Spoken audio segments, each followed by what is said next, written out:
এই শীতের মরশুমে আমরা রওনা দিয়েছি আরও একটা নতুন জায়গার উদ্দেশ্যে। আর আজকের এই জায়গাটি এমন একটি মাহাত্ম্য রাখে যেটা আপনাদের কাছেও খুবই আকর্ষণীয় হয়ে উঠবে। এই জায়গাটির সাথে জুড়ে আছে অনেক ঐতিহাসিক রহস্য, তার সাথে এই জায়গাটিকে তীর্থস্থান বলেও গণনা করে থাকেন। চারিপাশে গ্রাম্য পরিবেশের আভাস যেন মাতিয়ে তোলে। আর এই পরিবেশ দেখেই আপনারা হয়তো বুঝতে পেরে গেছেন যে আমরা বীরভূমের মাটিতে পা রেখেছি। হ্যাঁ, আজ আমরা চলে এসেছি পশ্চিমবঙ্গের বীরভূম জেলার জয়দেব কেন্দুলি গ্রামে। জয়দেবে পা রাখা মাত্রই আমরা পৌঁছে গেলাম এর কেন্দ্রবিন্দুতে। মকর সংক্রান্তির রেশ কেটেছে বটেই, কিন্তু মানুষের আবেগ এখনো কিন্তু শেষ হয়নি। তাই চারিপাশে মানুষের ভিড়ের মধ্যে আমরা প্রবেশ করলাম এই মন্দিরের ভিতরে। দেখব এই মন্দিরের চত্বর, দেখব এই মন্দিরের ভেতরে আছে কি আছে এমন রহস্য, জানবো জোড়া ঠাকুর রাখার কারণ কি, জানবো কেন পদ্মাবতী থাকে গালে হাত দিয়ে, কি আছে এর মাহাত্ম্য, সবকিছু জানবো আমাদের ভিডিওটিতে। অবশেষে আমরা পৌঁছে গেলাম জয়দেবে। আর প্রথমেই আমরা যেখান থেকে শুরু করলাম সেটা হচ্ছে বীরভূমের অজয় নদীর তীরে জয়দেব কেন্দুলিতে অবস্থিত রাধা বিনোদ মন্দির। হ্যাঁ, এটি একটি জেলার ঐতিহাসিক নিদর্শন, কিংবা আমরা এটাকে তীর্থক্ষেত্রও বলতে পারি। এবং তীর্থক্ষেত্রগুলির মধ্যে এই জায়গাটি কিন্তু একটি অন্যতম ভূমিকা পালন করেছে। কবি জয়দেবের স্মৃতি বিজড়িত জয়দেবের রাধা বিনোদ মন্দিরের কোনায় কোনায় গচ্ছিত রয়েছে অনেক ইতিহাস, আছে শিল্পের সূক্ষ্মতাও। মন্দিরটি দেখে আপনারা বুঝতেই পারছেন এই মন্দিরের দেওয়াল জুড়ে রয়েছে টেরাকোটার কাজ। মন্দিরকে কেন্দ্র করে জড়িয়ে রয়েছে ঐতিহাসিক কাহিনীও। আর এই সকল আকর্ষণের কারণে পর্যটকদের অন্যতম আকর্ষণের কেন্দ্রবিন্দু হয়ে উঠেছে এই মন্দিরটি। মন্দিরটির চারিপাশে ঘুরলে বোঝা যাবে মন্দিরের সামনের দিকে টেরাকোটা কাজ ছাড়া বাকি দিকগুলো খুব সাধারণ। পাশে আছে ভোগ প্রসাদ তৈরি করার সামগ্রী, ভোগ প্রসাদ করার ঘর। তাছাড়া সাধারণত জনবহুল এলাকার মধ্যে একটু অংশ নিয়ে এই মন্দিরটি অবস্থিত। মন্দিরের ঐতিহ্যের কথা মাথায় রেখে এই ঐতিহ্যপূর্ণ কিছু কাহিনীর জন্য অনেক বইও এখানে বিক্রি করা হয়। এবার আমরা আস্তে আস্তে প্রবেশ করব মন্দিরের ভেতরে।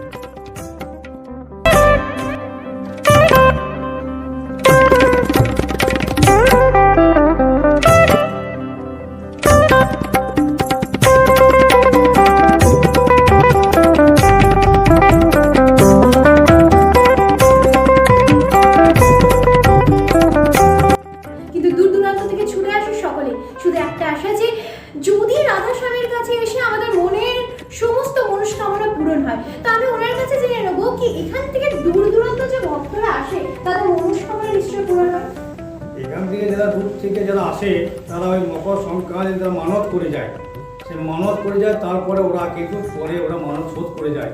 এরা আসে মানত করার জন্য, ভক্তবৃন্দরা। এই জন্যই জয়দেবের আবির্ভাব। আর এখানে থাকা খাওয়া 3 দিন ফ্রি।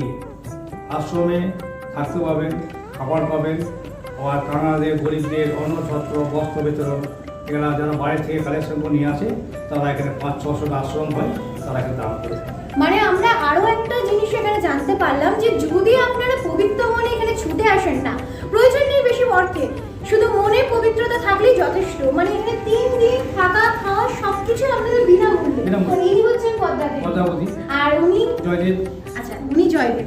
আচ্ছা, এনাদেরকে মুখোমুখি রাখার কি কারণ, মানে এইভাবে সামনাসামনি রাখার কি কারণ? স্বামী স্ত্রী মুখোমুখি রাখতে হবে।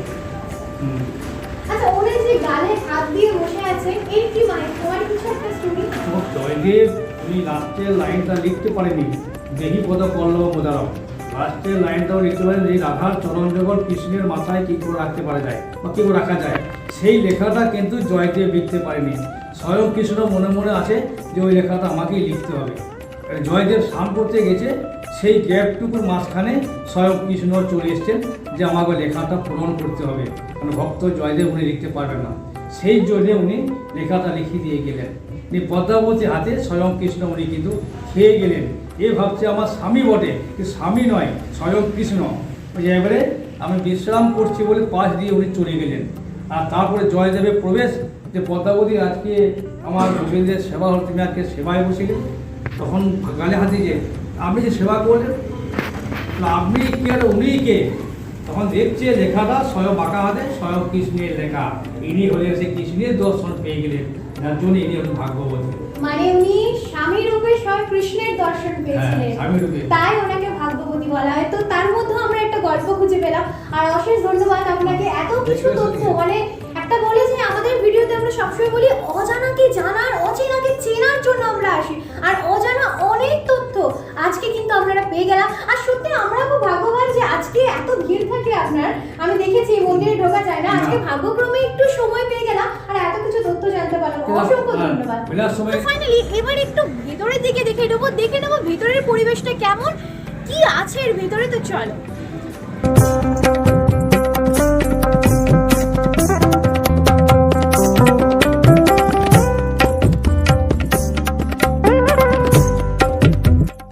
আরেকটু ভিতরে প্রবেশ করতেই আমরা দেখলাম এই এক আরো বিরল এবং শান্তিপূর্ণ জায়গা, এই এক আরো আকর্ষণীয় জায়গা। আরেকটু এগিয়ে আমরা সিঁড়ি বেয়ে উপরে উঠে গেলাম। সেখানে প্রথমেই দেখতে পেলাম 4টি ছোট ছোট মন্দির, যেখানে প্রথম ঘরেই ছিল জয়দেব এবং পদ্মাবতী, তারপর ছিলেন স্বয়ং রাধা কৃষ্ণ, তারপর ছিল রাম সীতার মন্দির, যেখানে স্বয়ং বজরংবলীও ছিলেন।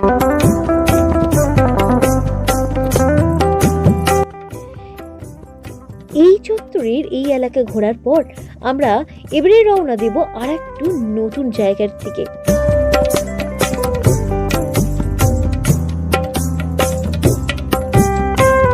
ফাইনালি আমরা সেই জায়গায় চলে এসেছি, যেই জায়গায় মকর সংক্রান্তির দিনে শয়ে শয়ে হাজার হাজার মানুষের ভিড় জমে। যদি বা আজকে ভাগ্য ভালো, আমরা একটু ফাঁকার সময় চলে এসেছি, আর সেই কারণে একটু স্বস্তির নিঃশ্বাস নিতে পারছি আর সুন্দরভাবে এই প্রকৃতি তোমাদের সাথে তুলে ধরতে পারছি।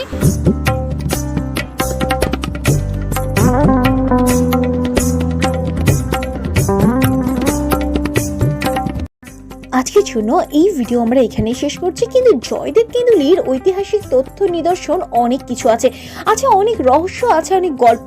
আর সেই গল্প যদি কারো জানতে ইচ্ছা হয়, তবে অবশ্যই তাদের জন্য স্পেশালি শুধু সেই তথ্যের উপর নির্ভর করে আরও একটি ভিডিও আমার চ্যানেলে অবশ্যই আসতে চলেছে। আজকের জন্য এখানেই সকলকে টাটা, দেখা হচ্ছে নেক্সট ভিডিওতে।